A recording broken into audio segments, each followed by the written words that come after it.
আমার প্রিয় বন্ধুগণ, হুজুরে পাক সাল্লাল্লাহু আলাইহি ওয়াসাল্লাম ও সাহাবী হযরত আবু হুরায়রা রাদিয়াল্লাহু তাআলা আনহু হতে হাদিস বর্ণিত হয়েছে।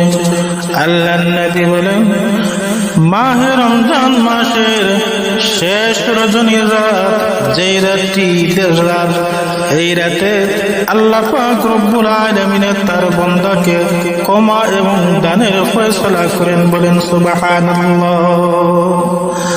আমার প্রিয় বন্ধুগণ, সাহাবায়ে কেরামরা জিজ্ঞাসা করেন, বলে ইয়া রাসূলুল্লাহ, ওই রাত কি শুধু কদরের রাত?